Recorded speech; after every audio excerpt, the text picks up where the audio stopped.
Mirchi Bangla originals, আসল গল্পের আড্ডা।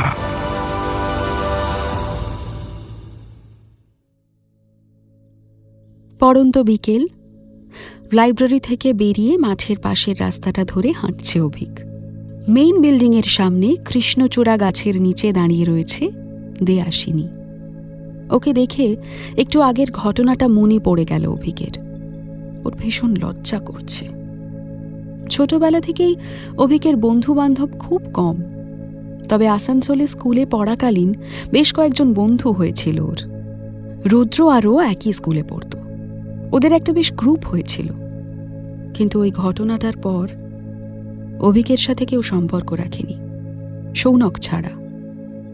আসানসোল ছেড়ে চলে আসার সময় স্টেশনে ছাড়তে এসেছিল সৌনক। বলেছিল অভিককেও বিশ্বাস করে। কলকাতায় এসে নিজেকে একেবারে গুটিয়ে রেখেছিল অভিক। কলেজে সবারই একটা কৌতূহল আছে ওকে নিয়ে, আর সমীক্ষা বলে মেয়েটা তো প্রথম দিনেই অভিককে ওর ভালো লাগার কথা জানিয়েছে। দেয়াসিনীকে খারাপ লাগেনি ওর। শান্ত, মার্জিত, কথা কম, কিন্তু তা বলে কোনো জড়তা নেই। অভিক বুঝেছিল দিঘি বা ক্লাসের অন্যান্যদের সঙ্গে যেমন মিশে তেমন সহজভাবেই মিশতে এসেছিল দেয়াসিনী। অভিকই সহজ হতে পারেনি। অভিক এগিয়ে গেল কৃষ্ণচূড়া গাছটার দিকে। দিঘির জন্য অপেক্ষা করছে দেয়াসিনী। আপাতত টিনটিন আর অনুষ্কার সঙ্গে কথা বলছে ও। ওরা দুজন মাঠের দিকে এগিয়ে গেল। দেয়াসিনী হঠাৎ দেখতে পেল অভিক আসছে। কি করবে বুঝে উঠতে না পেরে দাঁড়িয়ে থাকলো। রাগটা চিরকালই ও নিজের মধ্যে রাখে, প্রকাশ করে না। অভিক এসে বলল, একটু কথা বলা যাবে? দেয়াসিনী উত্তর দিল, কেন, কি ব্যাপারে? অভিক আমতা আমতা করছে। তখন আসলে দেয়াসিনী থামিয়ে দিয়ে বলল, আমাকে যেচে হেল্প করেছিস, কাল সরি বলেছিলি, আমি তোকে অন্য রকম ভেবেছিলাম, তোর টাকাটা কাল ফেরত দেবো, থ্যাংক ইউ। অভিক বলল, দেয়াসিনী, আমি মিথ্যে বলতে চাইনি, আমি এক্সপ্লেন করতে পারি। অভিক পকেট থেকে একটা অর্ধ অক্ষত কিপ্যাড ফোন বের করে দেখালো। অভিক বলল, কলেজে এমনিতেই আমাকে নিয়ে সকলের এত কৌতূহল, এই ফোন বের করলে সকলে হাসবে, তাই লোকের সামনে এই ফোন বের করতে চাই না। আর তাই তখন বলেছিলাম যে আমি ফোন ব্যবহার করি না। দেয়াসিনী কিছু বলল না। খানিক পরে হঠাৎ জিজ্ঞেস করল, পাশে কি নেওয়া যায় বলতো? অভিক বলল, বাংলা নিচ্ছি, ইংরেজি পড়ছি, দুটোই ল্যাঙ্গুয়েজ হলে সুবিধে হবে। দেয়াসিনীও ভাবল তাই নেবে। লিঙ্গুইস্টিক্স ওর জন্য খুব খটোমটো। অভিককে ধন্যবাদ জানালো দেয়াসিনী। অভিক হাসল, বলল, বন্ধুরা তো হেল্প করবেই। দেয়াসিনী বলল, তুই আমার বন্ধু নাকি? কেন, নই আমরা? পাল্টা প্রশ্ন করল অভিক। কোনো উত্তর না দিয়ে দেয়াসিনী বসে পড়ল কৃষ্ণচূড়া গাছটার নিচে। অভিকও বসল। এবার দেয়াসিনী বলল, তুই আগে তুমি বলাটা বন্ধ কর। কারো সাথে কথা বলিস না, একা একা থাকিস, তুই জানিস সকলে ভাবে তুই খুব অহংকারী। অভিক ধীরে ধীরে বলল, ব্যাপারটা তেমন নয়, আমার না বিরক্ত লাগছে। ক্লাসের বেশিরভাগেরই প্রশ্ন আমি কেন এখানে পড়ছি। আমি কি তাদের জিজ্ঞেস করতে গেছি তারা কেন এখানে পড়ছে? আমার ইচ্ছে তাই পড়ছি। কতজনকে এক উত্তর দেব? বারবার এক কথা বললে কৈফিয়তের মতো শোনায়। দেয়াসিনী মুখ নামালো, মাটিতে পড়ে থাকা একটা ফুল তুলে নিল হাতে। বলল, আমারও ইচ্ছে হয়েছিল জানতে যে তুই এত ব্রিলিয়েন্ট হয়েও কেন এখানে পড়ছিস। অভিক মাথা নেড়ে বলল, তোকে আমি সত্যি কারণটাই বলবো, কিন্তু কাল। আজ উঠি, খিদে পেয়েছে। তোর পাইনি? হ্যাঁ। দেয়াসিনী কিছু বলতে যাবে, তখনই দিঘি ছুটে এলো। হাঁপাতে হাঁপাতে বলল, এই চল চল, আজ মা মেরেই ফেলবে আমায়। কি হয়েছে, কোথায় ছিলি তুই? দেয়াসিনী প্রশ্ন করল। দিঘি বলল, চল না, আজ তো আমার সাথেই ফিরছিস, যেতে যেতে উত্তর দেব। দেয়াসিনী প্রশ্ন করল, তোর সাথে ফিরছি মানে? দিঘি মুখ তুলতেই দেয়াসিনী চমকে উঠল। দিঘির কপাল ফেটে রক্ত পড়ছে, চোখের নিচটা কেটে গেছে। সামনের দিকে ঝুঁকে হাঁপাচ্ছিল, চুলগুলো মুখের সামনে এসে পড়েছিল, তাই দেয়াসিনী আগে দেখতে পায়নি। এবার সে চমকে উঠে বলল, এ কি, কিভাবে হলো? চল চল, ডাক্তারের কাছে চল। দিঘি হাত চেপে ধরল দেয়াসিনীর। তুই আগে ডাক্তারের কাছে চল, আবারও বলল দেয়াসিনী। দিঘি এতক্ষণ খেয়াল করেনি অভিককে। অভিকও এবার ব্যস্ত হয়ে পড়ল, বলল, সামনেই একটা দোকান আছে, ব্লিডিংটা বন্ধ করা দরকার, চল চল, দেরি করিস না। দিঘি ব্যাগ খুলে নিজেই একটা ব্যান্ডেড লাগালো। আমার অভ্যেস আছে, তোরা চিন্তা করিস না। তুই আমার সঙ্গে বাড়ি যাবি আজ? আমার খুব ভয় করছে। দেয়াসিনীর দিকে তাকিয়ে কথাগুলো বলল দিঘি। অভিক বলল, তোর বাড়ি তো অনেক দূর, দেয়াসিনী তোকে দিয়ে আবার এতটা একা একা ফিরবে? ওর হস্টেলও তো বন্ধ হয়ে যাবে। আমি পিজিতে থাকি, দেরি করে ফেরাটা আগে থেকে বললে ম্যানেজ হবে, কিন্তু এতটা রাস্তা একা একা কিভাবে ফিরবো? আমি তো কিছু চিনি না। দেয়াসিনী দিঘির দিকে তাকিয়ে প্রশ্ন করল। দিঘি বলল, তুই আজ আমার বাড়িতে থেকে যাবি। দেয়াসিনী আর কিছু বলল না। পিজিতে ফোন করে জানিয়ে দিল আজ ফিরবে না। তিনজনে বেরিয়ে এলো ক্যাম্পাস থেকে। অভিক দিঘিকে বলল, তুই শিওর ডাক্তার দেখাবি না? দিঘি মাথা নামালো, কিছু বলল না। অভিক দেয়াসিনীকে জিজ্ঞেস করল, কিছু খেয়ে যাবি? তোর তো খিদে পেয়েছে বললি। দেয়াসিনী বলল, না, তুই একটা ট্যাক্সি ডেকে দে। দিঘির বোধহয় খুব কষ্ট হচ্ছে। অনেকক্ষণ হলো ওরা ট্যাক্সিতে উঠেছে। এর মধ্যে দুবার দেয়াসিনী জিজ্ঞেস করেছে দিঘিকে, কি হয়েছে? দিঘি একটাও কথা বলেনি। পেছনের সিটে মাথা পেছনে হেলিয়ে চোখ বুজে আছে। একটা গলির সামনে ট্যাক্সি থামাতে বলল দিঘি। বাড়িতে ঢুকে দেয়াসিনীকে দেখিয়ে দিঘি মাকে বলল, তোমাকে তো অনেক বলেছি দেয়ার কথা, আজ নিয়ে এলাম, ওকে খেতে দাও। আমি কিছু খাবো না, ভালো লাগছে না। কাল আমরা একসাথে কলেজে যাব। দিঘি ঘর থেকে যেতেই দিঘির মা দেয়াসিনীকে প্রশ্ন করলেন, কি হয়েছে বলতো? ডাক্তার দেখিয়েছে? দেয়াসিনী উত্তর দিল, আমি কিছু জানি না, এতবার জিজ্ঞেস করলাম, কিচ্ছু বলল না। দিঘির মা বললেন, ভাবলাম যদি জানো। এসো, খেয়ে নাও। দেয়াসিনীর মন খারাপ করছে। বলল, আমার কিছু খেতে ইচ্ছে করছে না মাসিমা, ওকে ডাক্তারের কাছে নিয়ে যাওয়া উচিত ছিল আমার। দেয়াসিনীর মনে হচ্ছে ও একটু জোর করতে পারত দিঘিকে। দিঘির মা বললেন, ও কারোর কথা শুনবে না, আমি জোর করলে জিনিস ভাঙবে। তুমি খেয়ে নাও, আমিও খাবো। আমরা খেলে ও অনেক রাতে এসে নিজে নিয়ে খাবে, আমরা না খেলে খাবে না। এসো। খাওয়া দাওয়া করে দিঘির ঘরে এলো দেয়াসিনী। ঘরে একটা হলুদ আলো জ্বলছে। দিঘি স্নান সেরে এসে ঘুমিয়েছে, কপালে ওষুধ লাগিয়েছে। ওকে অনেকটা ফ্রেশ লাগছে এখন। বিছানার পাশের জানলাটায় এসে দাঁড়ালো দেয়াসিনী। দুদিন আগেও এই মেয়েটাকে চিনত না, কিন্তু তখন দিঘির রক্তাক্ত কপাল, চোখ, মুখ দেখে যা মনে হয়েছিল, ভাবলে বুক শুকিয়ে আসে এখনো। ওর সাথে কি কেউ খুব খারাপ কিছু করেছে? কিন্তু দিঘিকেও যতটুকু চিনেছে, চুপ থাকার মানুষও নয়। কালকের ক্লাস টাইম দেখে দিঘির অন্য পাশে গিয়ে ঘুমিয়ে পড়ল দেয়াসিনী। অনেক রাতে দেয়াসিনীর ঘুম ভাঙল আচমকা। একটা ফোঁপানির আওয়াজ আসছে। ঘরে তখন আলো জ্বলছে না, জানলা দিয়ে রাস্তার আলো আসছে। সেই আবছা আলোতে দেখল দিঘি কুঁকড়ে শুয়ে আছে, কাঁদছে। দেয়াসিনী জড়িয়ে ধরল দিঘিকে। দিঘি যেন আরো আঁকড়ে ধরল দেয়াসিনীকে। দেয়াসিনীর মনে পড়ে গেল ওর চা বাগানের এক বন্ধুর কথা, পূর্বা। ওকে শান্ত করার চেষ্টা করল না দেয়াসিনী। কিছুক্ষণ পর দিঘি নিজেই শান্ত হলো। তারপর ওরা ঘুমিয়ে পড়ল। পরদিন সকালে রোদ উঠল।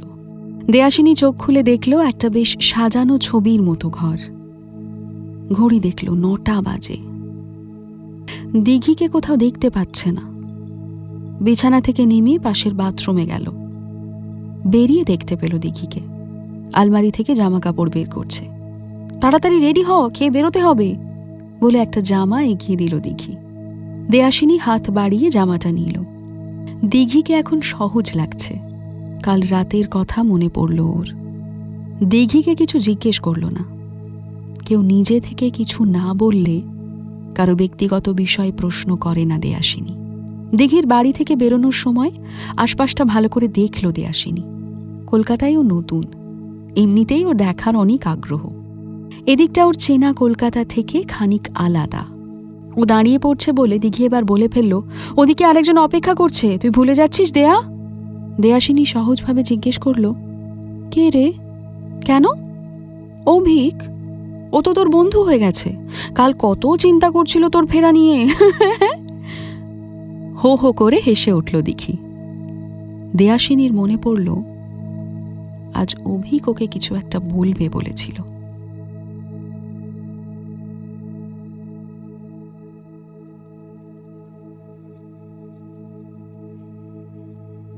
কলেজে অনার্সের ক্লাস আজকে আর নেই।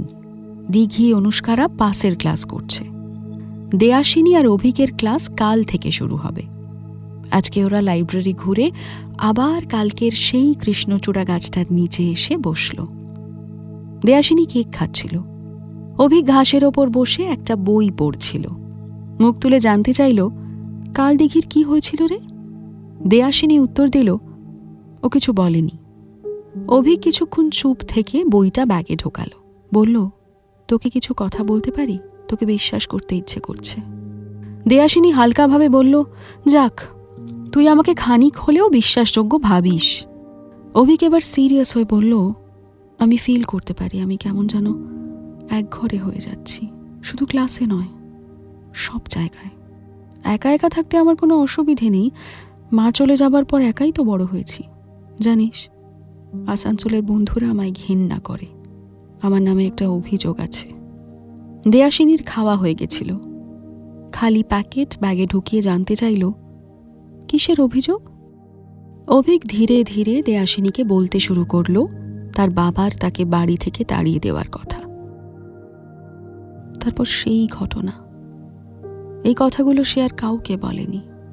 বাবা আর ঠাম্মার প্রতি অভিমানের কথা, ভাই রুদ্র আর আসানসোলের বাড়ির লোকেদের থেকে পাওয়া কষ্টের কথা কাউকে বলেনি অভিক। সত্যি আর মিথ্যেটুকু শুধু স্বীকৃত হয়েছিল সৌনক আর মামার সামনে। আসানসোলের বাড়িতে অভিক আর রুদ্রর বন্ধুরা আসত। একই স্কুল হওয়ায় রুদ্রর প্রেমিকা মিশাও অভিকের বন্ধু ছিল। মিশাও আসত। সারা রাত ধরে বন্ধুরা আড্ডা দিত। অভিক রাত জাগতে পারত না। এরকমই একদিন বন্ধুরা এসেছিল। পরদিন সকালে অভিকের ঘুম ভাঙে অনেকটা দেরিতে। রুদ্রর ঘরে গিয়ে দেখে বন্ধুরা চলে গেছে। হঠাৎ কাকিমা আর জেঠিমা অভিকের ঘরে ঢুকে বকাঝকা করতে শুরু করে। বাড়ির মান সম্মান সে নাকি ধুলোয় মিশিয়ে দিয়েছে। অনেকক্ষণ প্রশ্ন করে অভিক, কেউ উত্তর দেয় না। শেষে রুদ্রর ঘরে গিয়ে জানতে চাইলে রুদ্র তাকে জানায় অভিকের বিরুদ্ধে মিশা মলেস্টেশনের অভিযোগ করেছে। অভিক আকাশ থেকে পড়ে। কিছুক্ষণ কিছু ভাবতে পারে না। ধীরে ধীরে সামলে উঠলে সে টের পায় রুদ্র, তার ছোট ভাই, ভয়ানক রেগে হাত পা ছুঁড়ছে, তাকে মারছে।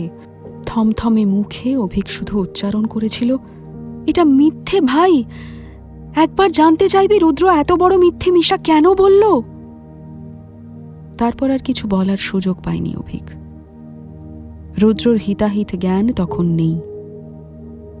একদিন পর অভিক একটু সুস্থ হলে ওর কাকা ওকে কলকাতায় চলে যেতে বলে। রুদ্র তখন ওর মামা বাড়িতে। অভিক ফিরে এসেছিল বাবার কাছে। ফিরে আসার সময় অভিকের খুব ইচ্ছে হয়েছিল মিশার মুখোমুখি হতে, একবার জিজ্ঞেস করতে, বন্ধু হয়ে এত বড় মিথ্যে অভিযোগ সে কেন করেছিল। কলকাতায় ফিরে অভিক একেবারে চুপচাপ অসাড় 2 দিন কাটিয়েছিল। বাবা বাড়ি ছিল না। জয়েন্ট এন্ট্রান্সের পরীক্ষা ছিল পরের দিন, তাই সেদিন রাতে তাড়াতাড়ি শুয়ে পড়েছিল। সেদিন রাতেই অভিকের বাবা ফিরে এসে মারতে মারতে বাড়ি থেকে বের করে দিয়েছিল অভিককে। একটা গোটা দিন স্টেশনে অজ্ঞান হয়ে পড়েছিল সে। পরীক্ষা আর দেওয়া হয়নি। বাবাও সেদিনের পর তার কোনো খোঁজ নেয়নি। দেয়াসিনী শুনছিল এতক্ষণ চুপচাপ। অভিকের বলা শেষ হলে শান্ত চোখে ফিরল অভিকের দিকে। ডিপার্টমেন্টের বিল্ডিং এর সামনে একটা কাঠগোলাপ গাছ। দেয়াসিনী আলতো হাতে অভিকের কাঁধ ছুঁল একবার। সেই সন্ধ্যের পর কেটে গেছে বেশ অনেকটা সময়। 5টা সেমেস্টার শেষ, মানে প্রায় 2.5 বছর। 5টাতেই দেয়াসিনী ফার্স্ট ক্লাস ফার্স্ট। আজ দেয়াসিনীর 3rd ইয়ারের 2nd সেমিস্টারের প্রথম ক্লাস। এখন সকাল 9:30। কাল রাতে প্রচণ্ড ঝড় বৃষ্টি হয়েছে। সকালটা থম মেরে আছে। পিজির বাথরুমের সামনে লম্বা লাইন। সকাল পর্যন্ত কারেন্ট ছিল না বলে জলও ছিল না। দেয়াসিনী চেয়ারে বসে কিছু লিখছিল। এই সময়েই পিজির আন্টি দেয়াসিনীর ঘরের সামনে এসে চেঁচাতে শুরু করলেন। তমসাকে নিয়ে সমস্যা। তমসা কাল রাতে ফেরেনি।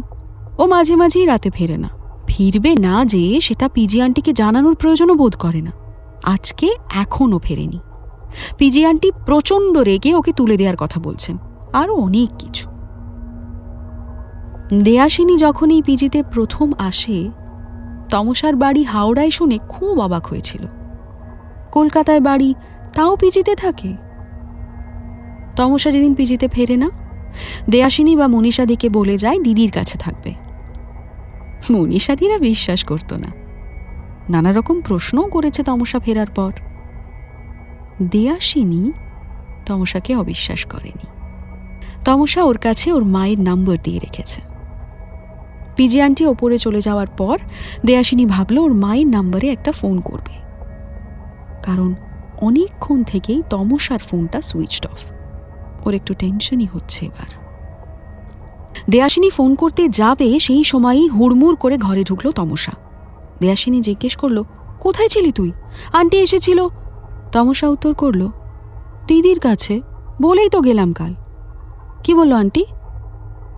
দেয়াসিনী বলল, আমাদের দুজনকে পিজি থেকে তাড়িয়ে দেবে এবার। তমসা বসে পড়ে বলল, যা, কি হবে এখন? দেয়াসিনী বলল, কিসের কি হবে?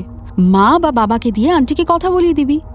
তমসা বলল, মা বাবা জানেই না আমি পিজিতে থাকি। মানে? তমসা বলল, মানে দিদিভাই চাকরি পেয়ে দমদমে একটা ফ্ল্যাট কিনেছে। মা বাবা জানে আমি দিদির কাছে থাকি, তাই মা বাবা ওখানে এলে আমাকে দিদির কাছে থাকতে হয়। তো তুই ওখানে থাকিস না কেন? প্রশ্ন করল দেয়াসিনী। কি, ওর সাথে কেউ থাকতে পারে? যা ঝগড়ুটে আর হিংসুটে, মরেই যেতাম এতদিনে। কিন্তু এখন কি করি? দেয়াসিনী বলল, তুই দিদিকেই বল আন্টির সাথে কথা বলতে। তমসা বলল, অসম্ভব। দেয়াসিনী উঠে দাঁড়ালো। ঘর থেকে বেরোনোর আগে বলল, তুই ডিসাইড কর নিজেকে কিভাবে বাঁচাবি, আমি ফিরে এসে শুনছি। ক্লাসে ঢুকে দেখল অভিক একা বসে আছে। দিঘি এখনো আসেনি। দিঘির কাল জন্মদিন ছিল, বলেছিল আজ একটু দেরিতে আসবে। দেয়াসিনী গিয়ে অভিকের পাশে বসতেই অভিক বলে উঠল, কাল এতবার ফোন করলাম, ফিরে গিয়ে জাস্ট একটা টেক্সট। হতেই পারে কাল টায়ার্ড ছিলি, আজ সকালে একটা কল ব্যাক করতে পারলি না। দেয়াসিনী বলল, কাল ফিরেই ঘুমিয়ে পড়েছিলাম, আর আজ যা হলো না, তমসা ফেরেনি, সকাল সকাল পিজি আন্টির ঝাড়। অভিককে উঠে দাঁড়াতে দেখে দেয়াসিনী সামনে তাকালো। স্যার ক্লাসে ঢুকেছেন। প্রায় 2 বছর আগে এক সন্ধ্যায় কৃষ্ণচূড়া গাছের নিচে বসে অভিক যে বন্ধুত্বে বিশ্বাস রেখে দেয়াসিনীকে নিজের সবটা বলে ফেলেছিল, দেয়াসিনী অভিকের সেই বিশ্বাস রেখেছে, বন্ধুত্বও রেখেছে। এই 2 বছরে দেয়াসিনী আর অভিকের বন্ধুত্ব আরও গাঢ় হয়েছে। আর এদের সাথে জুড়ে আছে দিঘি। ও অভিকের ইতিহাস জানে না, কিন্তু দিঘির সেই ব্যথা ভরা রাতে দেয়াসিনীর সাথে অভিকতার জন্য ভেবেছিল। তাই পরের দিনই দিঘি সহজভাবে অভিককেও নিজের করে নিয়েছিল। শুধু 2 বছরে দিঘিকে লাইব্রেরিতে ওরা দুজন একদিনও নিয়ে যেতে পারেনি। ক্লাস শেষ হয়েছে অনেকক্ষণ। এখন ক্যান্টিনে দেয়াসিনীরা 10 জন একসঙ্গে বসেছে। অভিক সবার সাথে আড্ডা হলে বেশি কথা বলে না। দেয়াসিনী আর দিঘি থাকলে সহজ হতে পারে, তাই মাঝে মাঝে জোরাজোরি করলে চলে আসে। আজকে টিনটিনের বেজায় মাথা গরম। গত সেমেস্টারের একটা অ্যাসাইনমেন্ট দেওয়ার সময় রিতমের জ্বর হয়েছিল, তাই টিনটিন নিজের খাতা দেখে টুকতে দিয়েছিল। সেই অ্যাসাইনমেন্টে ওকে স্যার দিয়েছেন 4 আর রিতমকে 10-এ 9। দেয়াসিনী মাঝে মাঝে ভাবে টিনটিন বোধহয় ভাবতেই পারে না, একটা কথাও ভেবে বলে না। ভাববে কখন? সারাক্ষণই তো বক বক মুখ চলছে। নইলে এক্ষুনি নিজের নাম্বার নিয়ে রাগ দেখিয়ে এক্ষুনি প্রাণের বন্ধু রিতমের হাইয়েস্ট পয়েন্ট পাওয়ার আনন্দে কেউ বলে বসে আজকে সবাইকেও নিজের ট্রিট দেবে। সেই সময় ইউনিয়ন রুমে গল্প করছিল দিঘি। দেয়াসিনীর ফোন আজ দুপুর থেকে খারাপ হয়ে গেছে। দেয়াসিনীকে অনেকবার ফোনে না পেয়ে ওর ভাই দিঘিকে ফোন করেছে। দেয়াসিনীর বাবার ব্যাপারে একটা জরুরি খবর দিতে দিঘির ফোনে ফোন করেছে ওর ভাই। কি সেই খবর?